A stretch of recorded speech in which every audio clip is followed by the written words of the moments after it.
드리도록 하겠습니다. 성경 구절 뭐 다 아시는 말씀인데 제가 한번 읽어드리겠습니다. 아담이 이르되 하나님이 주셔서 나와 함께 있게 하신 여자 그가 그 나무 열매를 내게 주므로 내가 먹었나이다. 이 말씀은 잘 아는 말씀인데 요 내용의 말씀을 우리가 그냥 단순히 하나님이 내게 주셔서 나와 함께 했던 그 여자 하와 그가 나무 열매를 내게 주었기 때문에 내가 먹었다.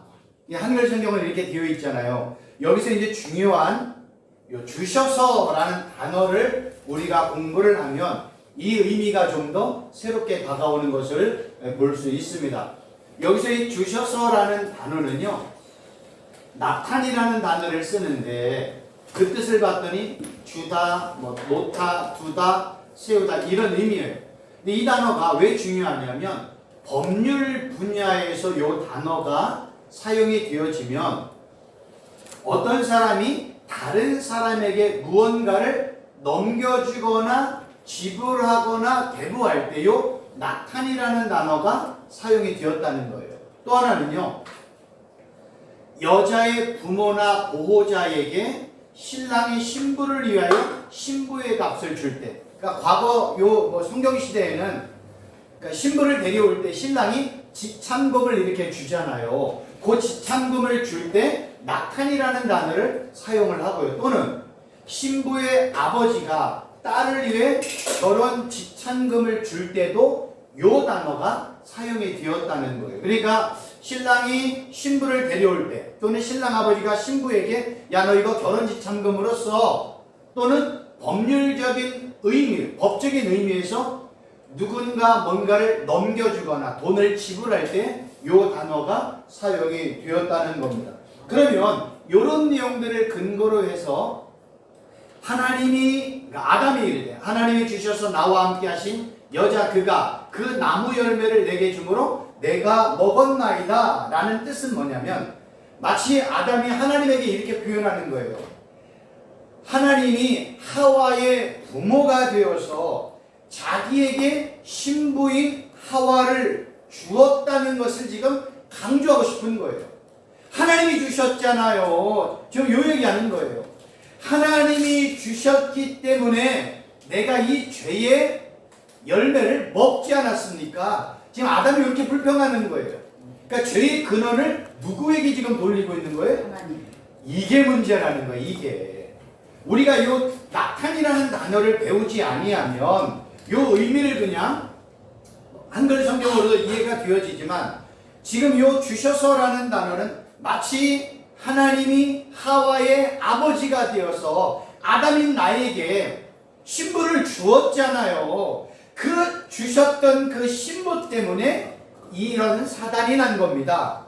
모든 원인을 지금 하나님에게 아담이 돌리고 있다는 거예요. 그러니까 만약에 반대로 얘기해요. 하나님이 만약에 아담을 나에게 주지 않았다면 나는 선악을 알게 하는 나무의 열매 먹지도 않았습니다. 근데 하나님이 주셨기 때문에 내가 먹었습니다. 모든 죄를 지금 하나님 앞에 돌리고 있는 거예요. 이게 인간의 죄의 본성이라는 겁니다. 사람들은요, 하나님 앞에 죄를 범하고 하나님을 떠난 사람들의 대부분의 모든 특징은 모두 다 죄를 누구에게 돌려요? 다 너 때문이야. 나는 아니야. 누구 때문이야? 너 때문이야. 너 때문에 이 문제가 생겼어. 이렇게 다른 사람에게 탓을 한다는 거예요. 그래서 요새는 자녀들이 항상 다는 그렇지 않지만 누구 탓을 제일 많이 해? 부모님 때문에, 아내 때문에, 남편 때문에, 친구 때문에, 또는 뭐예요? 가난하기 때문에, 돈이 없기 때문에, 이 사회가 불합리하기 때문에, 또 이제 하다가 누구 잘못해?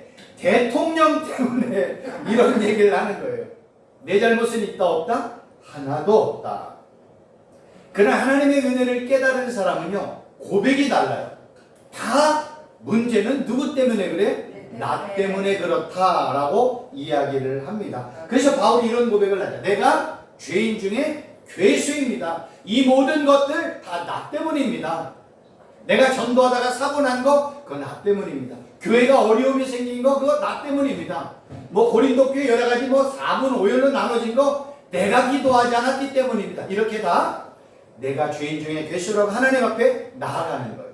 그리고 또 하나님의 은혜를 깨닫는 사람은요, 되어졌던 모든 일들을 다 누구의 공로로 돌려요? 하나님의 은혜로 공로를 돌립니다. 그래서 바로 내가 나된 것은 하나님의 은혜로 되었다. 내가 지금까지 사역에서 열매 맺고 교회하고 전도하고 많은 영혼들을 구원하고 많은 교회를 세운 거 그거 다 하나님의 은혜 때문입니다 라고 고백을 한다는 거예요. 그래서 어떤 사람의 믿음이 깊으냐 그렇지 않느냐의 기준은 뭐냐면 나의 죄의 깊이를 얼마나 깊이 깨닫느냐가 1번이에요. 또 하나는 하나님의 은혜를 얼마나 고백하느냐가 관건이라는 거예요. 그러니까 죄와 은혜 마치 동절의 양면과도 같다는 거예요. 그러니까 모든 일들을 볼 때 뭐예요? 나 때문이구나. 우리 가정이 어려운 거 내가 기도하지 않았기 때문이고, 내 자녀가 어려운 거 내가 진짜 기도하지 않았고 금식하지 않았고 하나님의 통곡하지 않았기 때문이구나. 야, 이렇게 일이 잘 풀리는 거 하나님의 은혜고 내가 수고하고 열심히 내어서 밤잠 자지 않고 된 게 아니구나. 이런 고백을 한다는 거예요. 그래서 진짜 하나님의 은혜를 깨달은 사람은 하나님 앞에 고백한 이런 고백합니다. 하나님, 나는 죄인입니다. 하나님, 나는 하나님이 없으면 먼지요, 티끌이요, 진흙덩어리에 불과합니다. 요 얘기 왜 제가 이 얘기를 하냐면 창세기를 공부하면서 내 입에서 나오는 게요, 나는 생기 없으면, 다른 말로 나는 하나님의 은혜가 없으면, 나는 하나님이 도와주지 않으면, 하나님이 나와 함께 하지 않으면 나는 먼지요, 티끌이요, 진흙덩어리요, 죄에 불과. 이 고백이 나와야 되거든요. 그리고 또 하나는 이것도 하나님의 은혜입니다. 아유, 요것도 하나님의 은혜요, 저것도 하나님의 은혜입니다. 이런 고백이 나와야 돼요. 그러니까 내 주위에서 일어나는 모든 일들은 다 뭐예요? 하나님의 은혜입니다. 이것도 하나님의, 저것도 하나님의 은혜, 요것도 하나님의 은혜. 이런 고백이 필요하다는 거예요.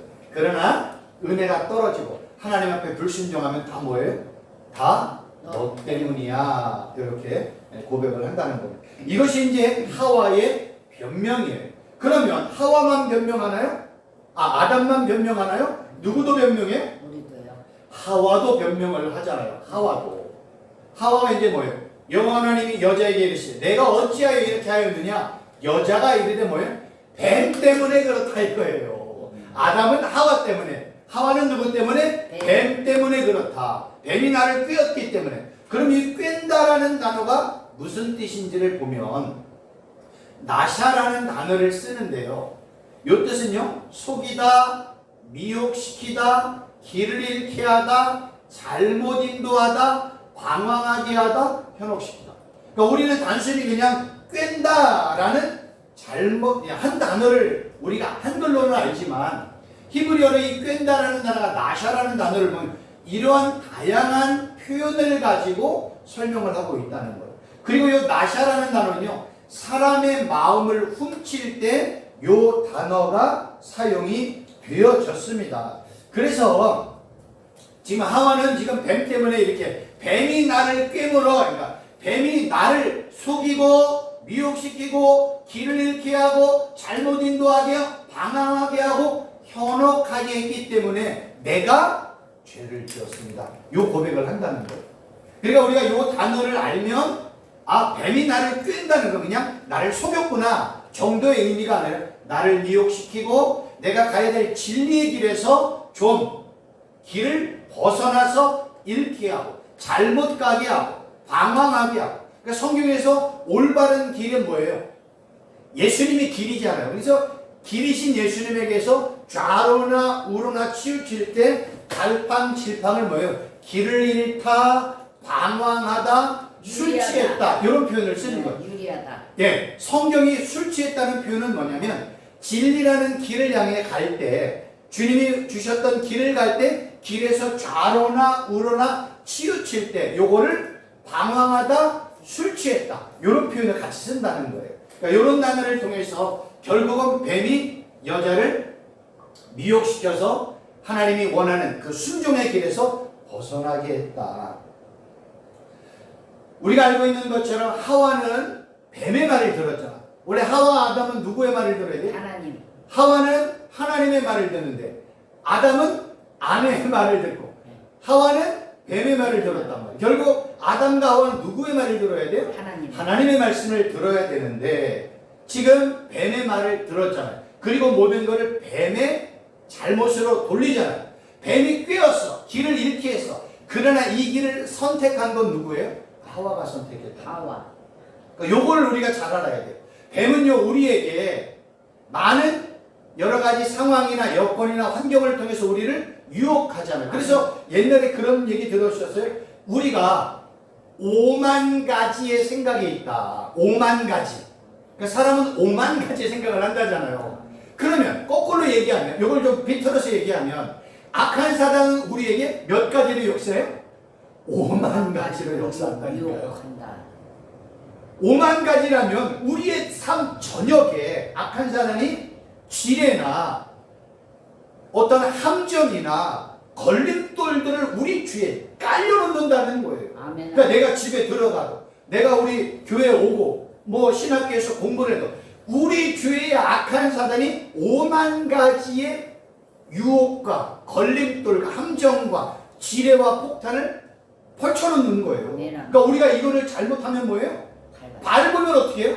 집안이 뒤집어지는 거예요. 집안에 싸움이 일어나는 거예요. 그러니까 성경은 갈등, 싸움, 분노, 시기, 질투, 미움, 원망 이런 모든 것들은요 악한 사단이 깔아놓은 미혹과 유혹이라는 걸림돌이라니까요. 그러니까 함정이라니까요. 그러니까 여기서 예배당에서 은혜 열심히 받고 신학교에서 은혜 받고 집에 갔는데 남편이 그냥 해놔. 그럼 어떻게 돼요? 분노가 이 분노를 십자가에 못 박아야 되는 거예요. 그러니까 이 싸움이 어렵다는 거예요. 그러니까 은혜 받고 가서 그릇 다 뒤집어 놓고 접시 뒤집어 놓고 이런 일들이 성경에서는 표현이 안 됐지만 결국 이러한 표현을 통해서 악한 사단 우리 주위에 너무나 많은 함정들을 깔아 놓는다는 거예요. 그래서 내가 그 함정에 넘어지는 순간에 선택을 하는 거예요. 악한 사단은 뭐예요? 야, 뒤집어. 분노해. 네가 분노해도 돼. 화내도 돼. 이렇게 얘기해요. 성경님은 뭐예요? 분노하지 마. 내 분노 십자가에 못 박아. 네 자아 십자가. 이게 지금 우리 둘 안에 뭐예요? 갈등이란 말이에요. 네. 악한 사단이 하와에게 뭐 던졌어요? 선악을 알게 하는 나무의 열매를 먹으면 너 지혜로워져. 너 하나님처럼 돼. 그럼 딱 내가 지금 하나님보다 못한 게 뭘까? 선악을 알게 하는 나무 열매 하나만 먹으면 내가 하나님처럼 되잖아. 이런 갈등과 유혹이 나에게 있잖아요. 그러니까 그 마지막 하나를 넘어지게 하는 거예요. 늘 하와가 볼 때 뭐예요? 야, 참 보기도 좋다.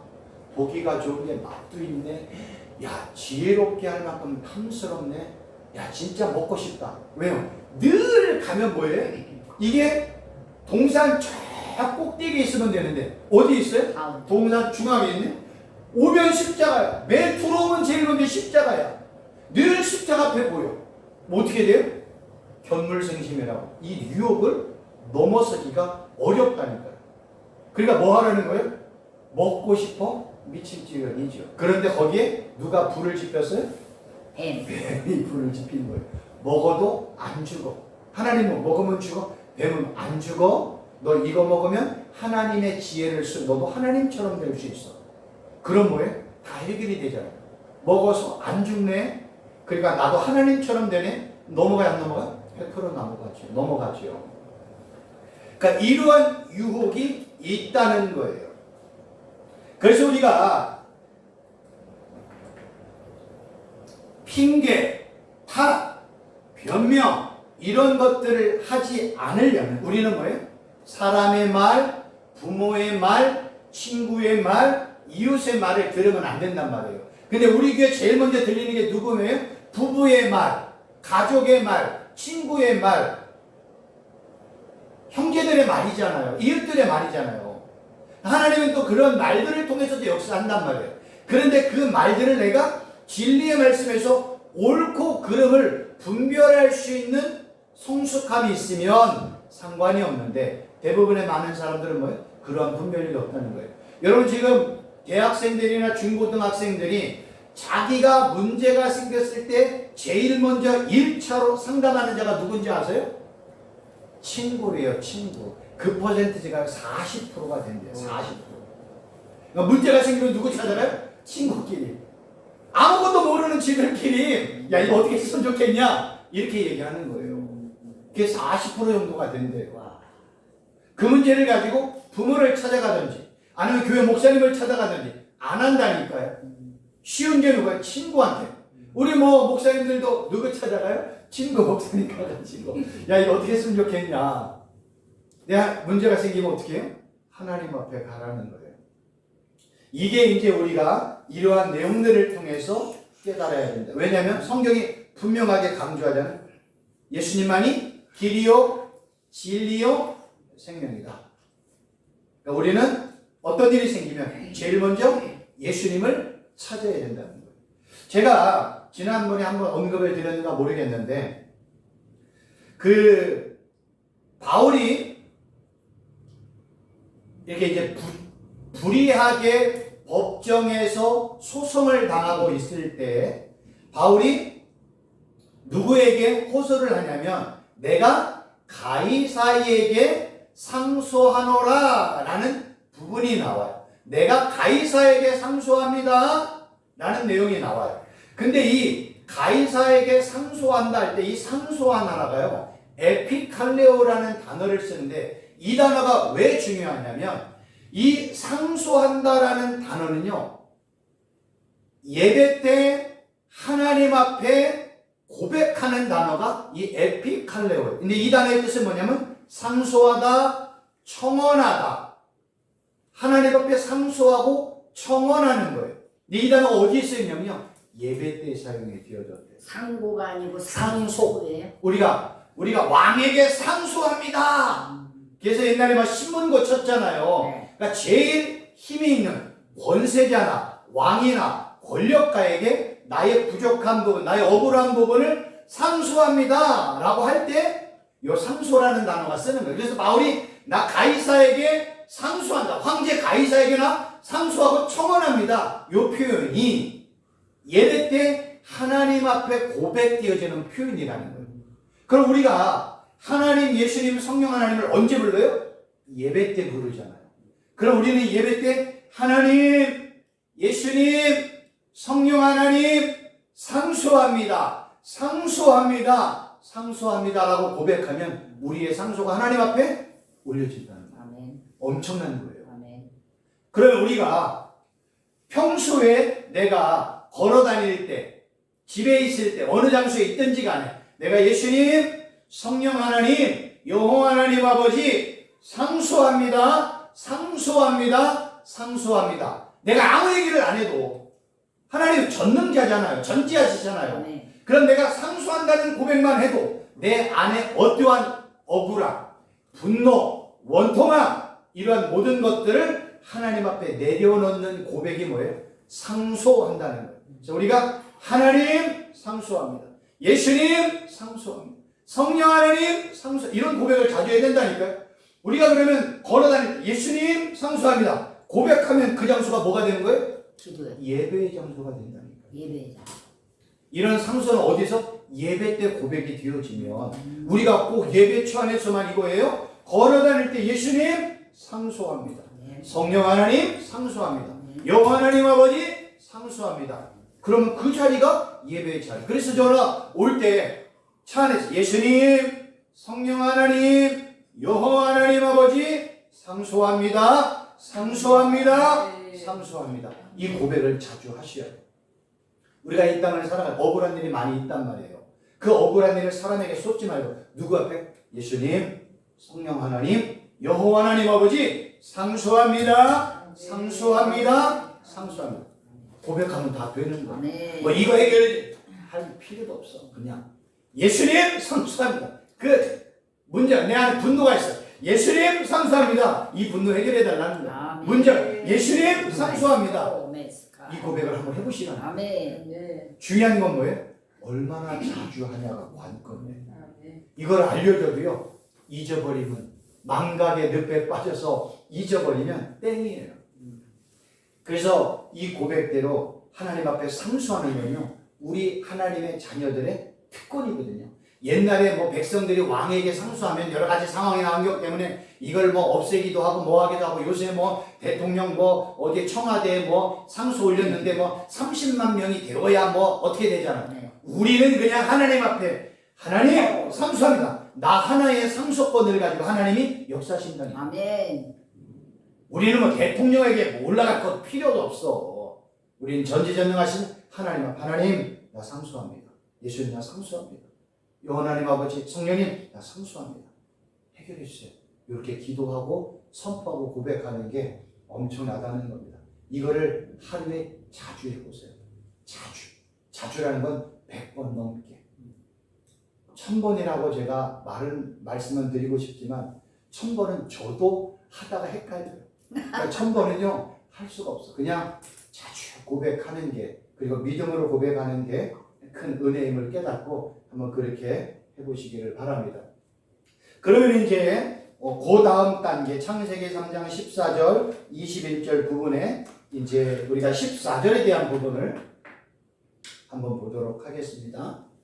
여호와 하나님이 뱀에게 이르시되 내가 이렇게 하였으니 내가 모든 가축과 들의 모든 짐승보다 더욱 저주를 받아 배로 다니고 살아있는 동안 흙을 먹을지니라. 이 부분에 대해서 좀 뱀이 배로 다니고 그 다음에 더욱 저주를 받고 흙을 먹는다는 내용을 잠깐 설명을 드리도록 하겠습니다. 여기서 뱀이 하나님 앞에 저주를 받잖아요. 이 저주를 받는다라는 단어는요, 그냥 저주받다 뭐 이 정도의 한글이지만 이 단어는요, 마력으로 제지하다, 주문으로 묶다, 가까이 못 오게 하다, 금지하다, 덫으로 잡다, 장애물로 에워싸다, 저항하기에 무력하게 하다. 이게 저주를 받는 아라르라는 단어의 이 뜻이에요. 제가 왜 이 히브리어 단어를 말씀드리냐면, 우리는 저주를 받다 이 정도의 의미지만 히브리어 한 단어만 알면 이 아라르라는 단어가 이렇게 많다는 거예요. 이건 제가 그냥 사전에서 그냥 찾아온 것뿐이 불과해요. 근데 이 저주라는 단어가요, 뭐와 반대되냐? 복이라는 바라크라는 단어와 완전히 반대되는 거예요. 그러니까 하나님 앞에 저주를 받느냐, 하나님 앞에 축복을 받느냐, 이 뜻이라는 거예요. 그런데 여기서 이제 성경에서 하나님으로부터 저주를 받았던 예들이 이제 몇 가지가 있는데, 첫째요, 사람들이 우상 숭배할 때, 부모를 불경하고 학대할 때, 이웃을 속일 때, 뭐 성적인 탈사를 할 때, 뇌물을 받을 때, 율법을 지키지 않을 때 하나님으로부터 저주를 받은 예가 이 아라르라는 단어가 그대로 쓰였다는 거예요. 그러면 아까 이제 우리가 여기 내가 뱀이 모든 가축과 들의 모든 짐승들보다 더욱 저주를 받는다라는 뜻은 뭐냐면, 이 뱀이요, 의미를 이제 이 아까 설명드렸던 그 의미로 설명을 하면 뱀이 모든 짐승으로부터 멀리 떨어졌다는 뜻이에요. 다른 말로 표현하면 동물의 세계에서 파문을 당했다, 아니면 모든 대상에게 혐오의 대상이 되었다, 또는 뱀이 이제 더 이상 장애물에 이렇게 에워싸여 있기 때문에 더 이상 저항하거나 무력할 힘이 없는 상태가 하나님으로부터 저주를 받았다라는 뜻이라는 거예요. 또 하나는 아담과 하와가 범죄함으로 말미암아 땅이 또 저주를 받았잖아요. 이 땅이 저주를 받았기 때문에 이 땅의 저주 때문에 땅에서는 원래 곡식이 30배, 60배, 100배가 생산이 되어야 되는데 아담이 범죄함으로 말미암아 땅이 저주를 받았어요. 왜요? 아담은 어디서부터 나왔어요? 땅으로부터 나왔잖아요. 그래서 이 흙이라는 단어가 어떤 때는 땅, 흙이라는 단어가 아다마, 아파르라는 단어를 똑같이 써요. 그 아다마, 아파르라는 히브리어 단어가 어디에 연관이 되면 아담과 연관이 되어져요. 그래서 성경에는 아담이 땅의 흙으로, 아다마, 아파르의 흙으로부터 만들어졌다라고 얘기하는 거예요. 그래서 아담 때문에 땅이 저주를 받아 엉겅퀴와 가시덤불을 이제 내는 일들이 일어나게 되어지는 겁니다.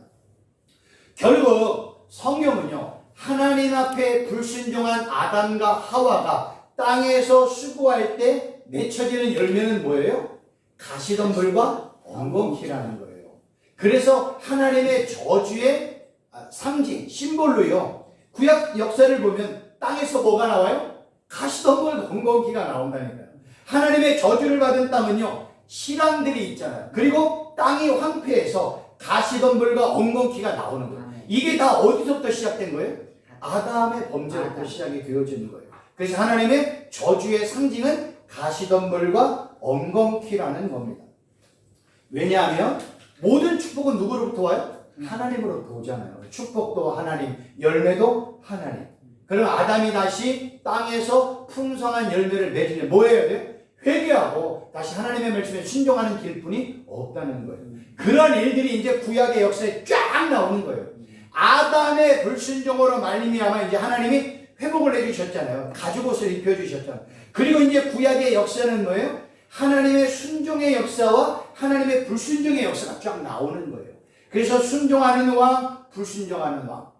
이게 이제 구약의 전체 역사예요. 왕이 하나님의 말씀에 순종하면 백성들도요, 하나님의 말씀에 순종하니까요. 근데 왕이 우상을 숭배해요. 그런 백성들 전체가 우상천지예요. 그 역사가 이제 역대상하, 열왕기상하, 사무엘상하, 사사기, 이런 이제 구약의 역사거든요. 그래서 결국은 죄인이 회개하고 속히 하나님 앞에 돌아와서 하나님의 말씀에 순종할 때 가시덤불과 엉겅퀴에서 뭐가 나타나요? 풍성한 열매를 맺는. 그래서요, 구약의 역사를 보면 하나님의 축복을 뭘로 표현하는 줄 아세요? 비로 표현한다니까요. 비로요. 하나님이 땅에서 무슨 해? 이른 비와 늦은 비를 적당하게 내려요. 요번에 이제 주일 저녁부터 월요일, 화요일까지 대풍. 흰나노? 대풍. 초속 60km래요. 초속 60km는요, 나무가 뽑힌대요. 그래서 구약시대에도요, 하나님의 심판으로 뭐가 났어요? 홍수, 가뭄, 전염병이 왔다니까요. 하나님이 축복하면 뭐예요? 하나님이 이른 비와 늦은 비를 적당하게 내려주는. 아멘. 그래야 곡식 열매를 맺죠. 아멘. 지금 이제 추석이 가까워서 추수할 날이 가까웠는데 만약에 이 홍수가 한 달이 계속 가, 태풍이 어떻게 돼요? 우리나라 망하는 거죠. 우리나라만 일본, 보니까 중국 이 일대가 다 망하는 거죠. 하나님이 이제 이 흰나노, 하나님이 흰나노를 하나님 멈춰주세요. 이제 우리가 기도가 필요한 거예요. 하나님 이 흰나노 태풍 60, 초속 60이라는데 멈춰주세요. 우리 목사님들이 기도 멈춘다니까요.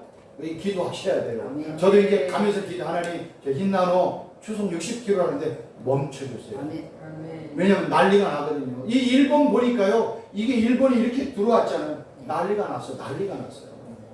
하나님 흰나노 멈춰주세요. 아멘. 소멸되게 해주세요. 이 아멘. 기도하면 흰나노 진짜 멈춥니다. 아멘. 이렇게 하나님의 축복의 통로는 이른 비와 늦은 비를 통해서 과실이 30배, 60배, 100배로 맺혀지는데 하나님의 저주가 임하면 뭐예요? 비가 안 와. 가뭄. 비가 안 와. 그러면 그 땅에서 뭐가 나요?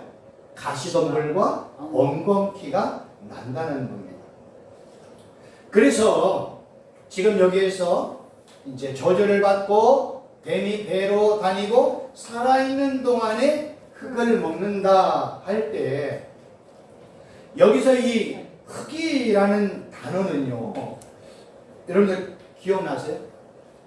뱀이 흙을 먹어요? 목사님, 뱀이 흙을 먹나요? 아니요. 뱀이 흙을. 뱀이 여기, 뱀이 저주를 받아 배로 다니며 살아있는 흙을 동안 먹는지라. 흙을 먹는다. 뱀이 흙을 먹어요? 흙을 먹는 게 아니고 사람을 유혹해서 사람을 죽인다는 거예요. 여러분들, 흙은요, 사람이 먹어요. 옛날에 30년, 40년, 50년 전에, 60년 전에 어린아이들이 흙장난하고 뭐 먹어요? 모래 먹고 흙 먹잖아요. 사람은 흙을 먹어도 뱀은 흙을 먹지 않습니다. 그런데 왜 흙을 먹는다고 할까? 이 단어가 뭐예요? 아파르라는 단어예요. 아파르라는 단어는 누구에게 쓰였다고요? 아담을 아담. 먹는 거예요. 아담. 그러니까 뱀의 양식은 뭐예요? 아담이라니까요. 사람이에요. 왜 그거를 우리가 이거를 그냥 흙을 먹으면 뱀도 흙을 먹는데 한글씨는 이 정도 수준. 근데 이 단어를 히브리어로 공부하면 뱀의 양식은 뭐예요? 아파르, 아담이에요. 땅의 흙으로부터 나온 존재가 누구라고요? 아담. 그래서 뱀의 양식은 누구예요? 아담이라니까요. 이거를 예전에 제가 한번 설명을 드렸는데 이게 이제 신약으로 넘으면 질그릇과 연관이 돼요. 질그릇, 질, 흙으로 만든 그릇이잖아요. 근데 이거를 무엇과 또 단어가 똑같으면 세간, 악한 사단의 세간이라는 단어가 있잖아요. 그 단어가 다 같은 단어예요. 그럼 악한 사단은 땅의 흙으로 만들어진 그 질그릇, 세간을 어디에다요? 자기 음식 창고에다 넣는 거야. 그래서 악한 사단의 모든 양식은 누구예요? 사람이에요. 사람을 자기의 양식 삼는 거예요. 그거를 성경에서는 세간이라고 표현을 했고 바울은 그것을 질그릇으로 표현을 해요. 이거는 다 이 언어를 가지고 추적을 해보니까 이런 단어들을 통해서 우리가 결론을 내릴 수 있다는 거예요. 근데 이런 단어를 결론을 못 내고 그냥 항설 해보려면 야 뱀의 양식은 사람이래. 이게 말이 되냐? 이렇게 나오는데 이 한 단어, 이 흙이라는 단어가 결국 뱀의 양식은 뭐예요? 아다마라는 단어를 통해서 땅의 흙으로 만들어진 아담이 뱀의 양식이구나 해서 이제 이 먹는다라는 단어를 보잖아요.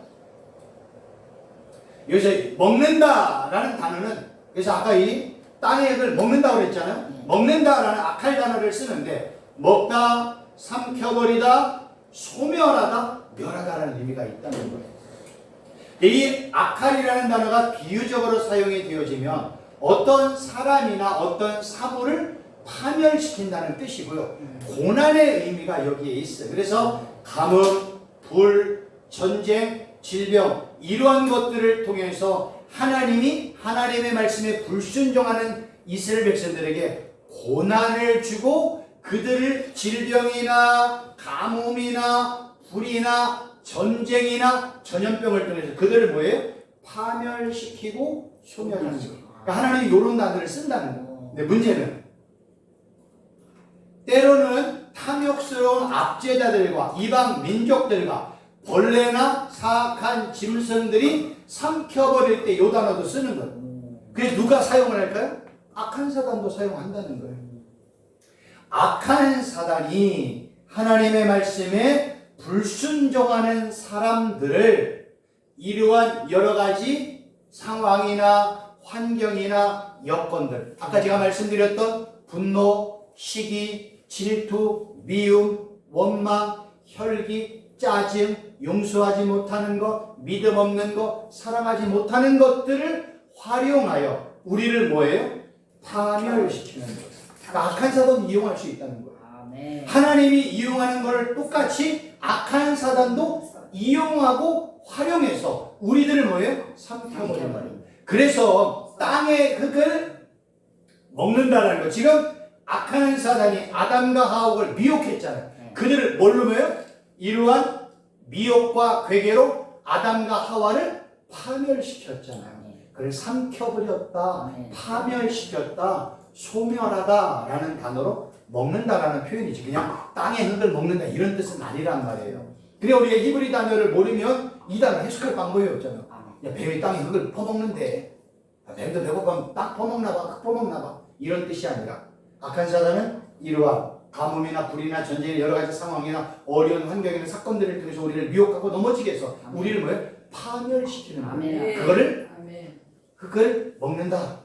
사람을 양식 삼아 파멸시킨다라는 단어로 사용을 하고 있다는 겁니다.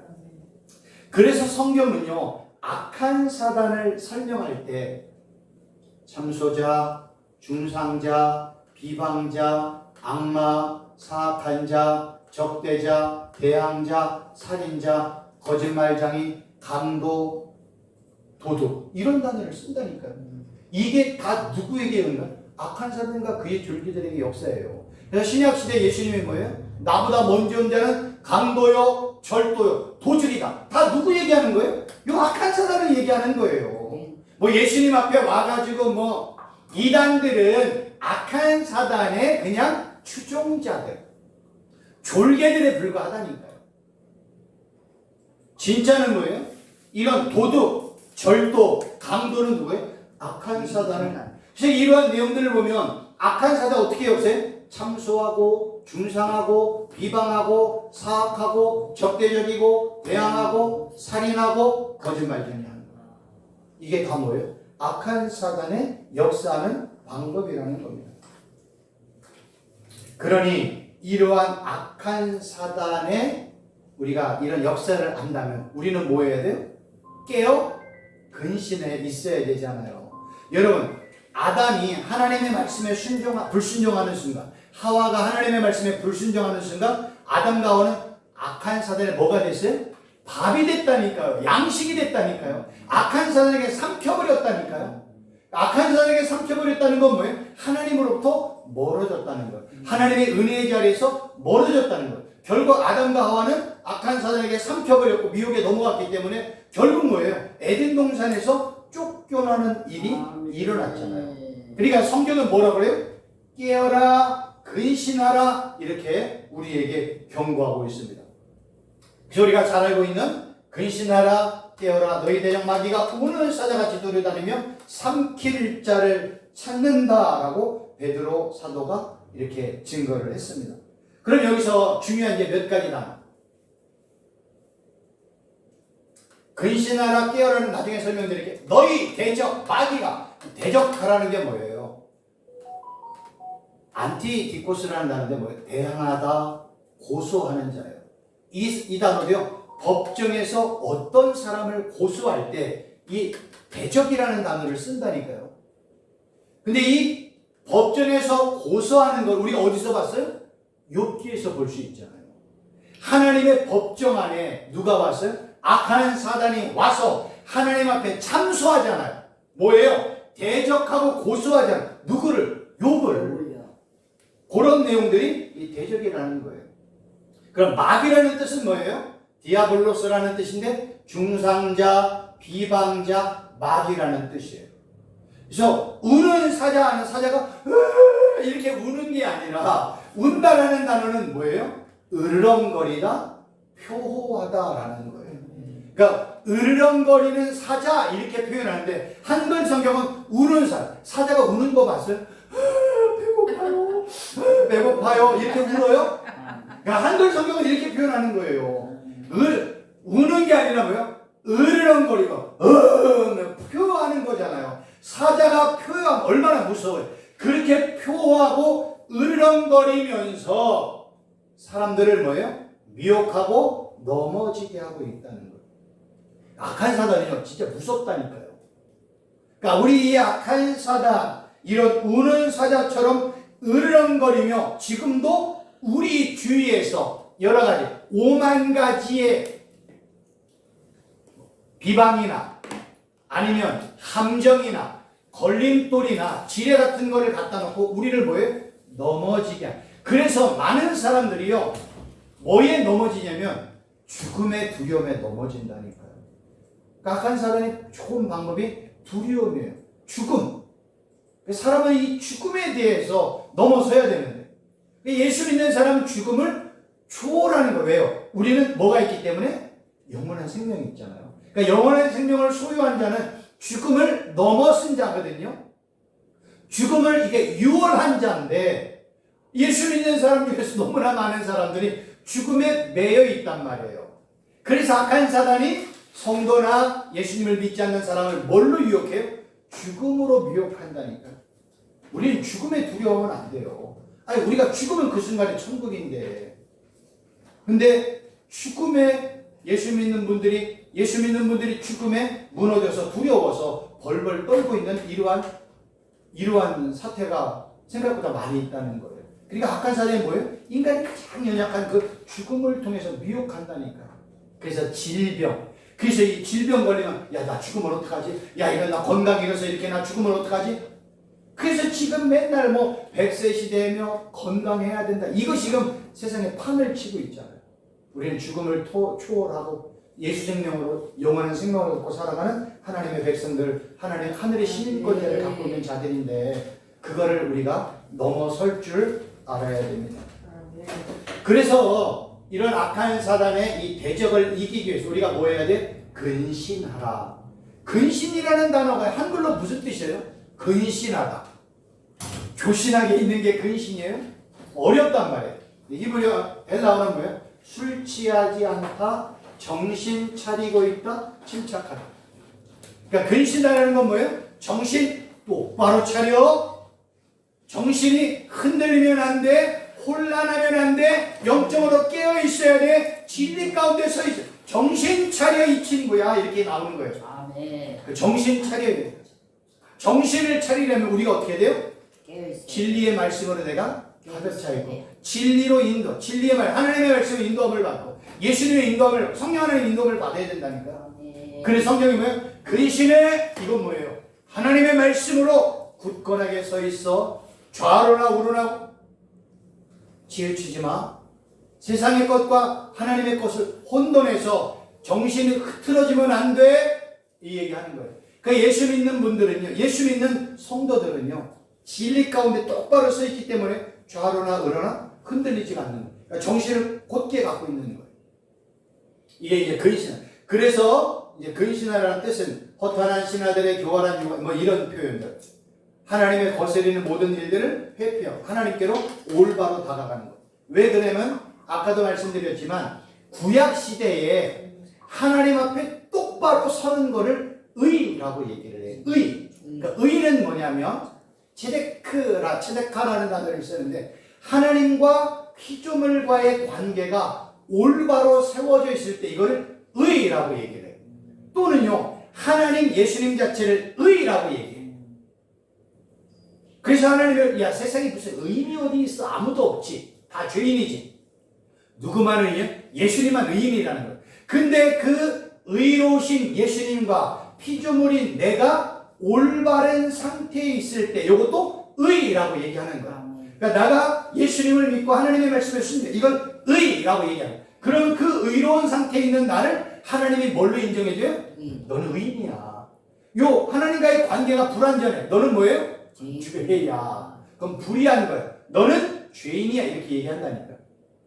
신약으로 넘어가면 다른 거야. 예수님과 나와의 관계가 뭐예요? 믿음의 관계가 올바로 세워졌으면 그걸 뭐라고 그래요? 믿음의 관계, 의로운 상태라고 얘기한다니까요. 이 관계가 잘못돼서 그건 불의한 거야. 예, 이 의와 불의의 기준은 누구예요? 하나님과 예수님이라니까요. 그러니까 우리가 의, 불의, 이걸 하나님과 예수님과의 관계 속에서 해석하지 아니하면 상황에 따라서 야 횡단보도 건너야지 그게 야 불의하게 그거 아니야. 거짓말하지 말아야지 그게 의로운지 아니야. 이렇게 해석하면 안 된다니까요. 성경은요 성경에 언어적 표현이 있다니까요. 뜻이 있다니까요. 그러니까 하나님과 예수님과의 관계가 올바로 되어 있어요. 너는 의로운 상태야. 너는 의인이야. 이렇게 선언해 줘요. 예수 믿는 관계가 올바로 너 의인이야. 너 의로운 자야. 내가 너 의인이라고 인정해 줄게. 칭해 줄게. 칭의 아니 의롭다고 칭해 준다. 신학적인 표현으로. 그런 표현을 쓰는 거예요. 그러면 이제 깨어라 라는 단어를 보면 그레고레오라는 단어인데 깨어라. 지켜보다, 망보다, 정신 차리고 있다, 경계하다, 주의를 기울이다. 그러니까 결국 깨어라는 건 뭐예요? 영적인 경계와 경각심을 가지고 영적으로 깨어있는 것. 영적으로 깨어있는 게 뭘까요? 결국 뭘까요? 상소하는 거예요. 상소하는 거. 예수님, 성령 하나님, 여호와 하나님 아버지 뭐예요? 상소합니다. 상소합니다. 상소합니다.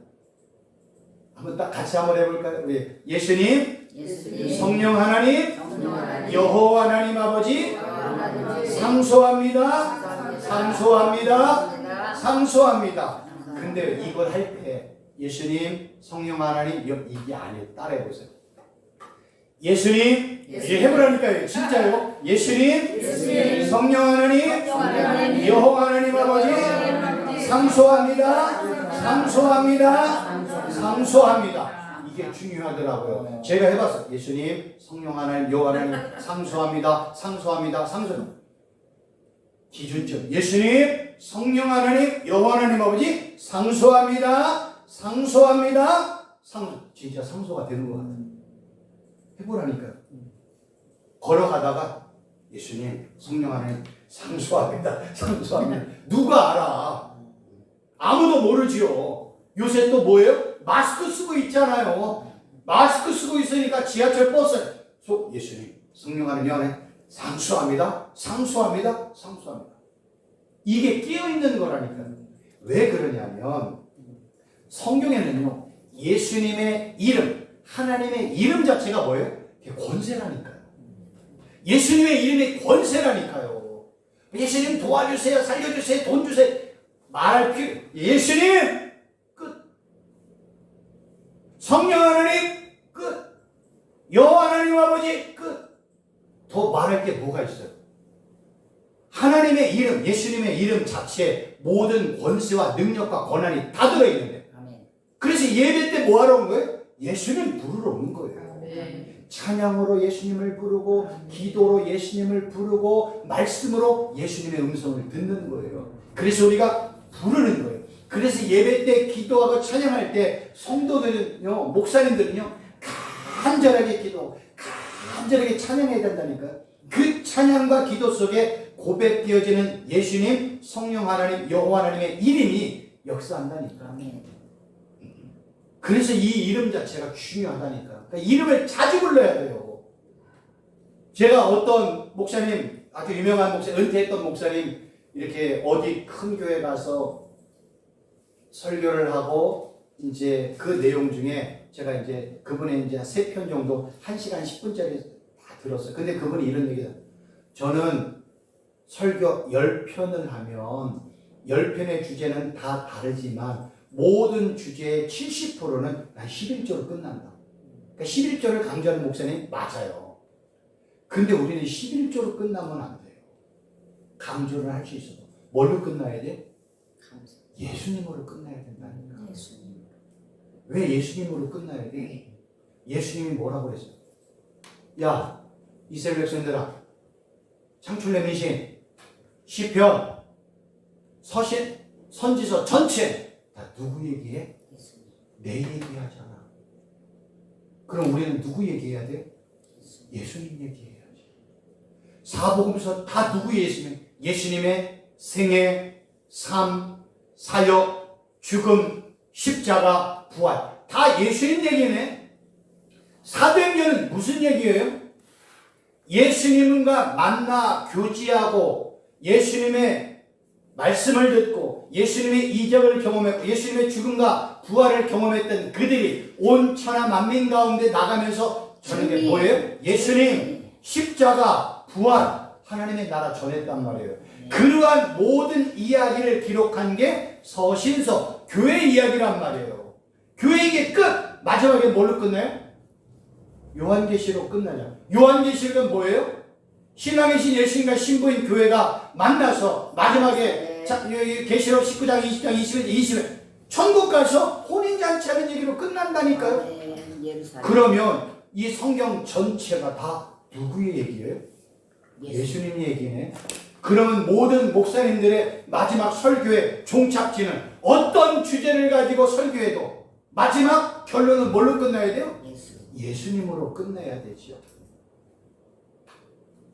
11조로 끝날 수도 있지만 그 10개 중에 7개가 다 11조로 끝난다면 안 되죠. 우리는 무조건 예수님으로 끝내야 돼. 왜 예수님으로 끝내야 돼? 나는 누구기 때문에?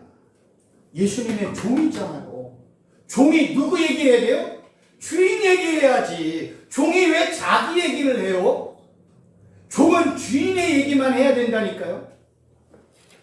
근데 종이 자기 얘기. 그래서 종과 주인이 바뀌었다니까요.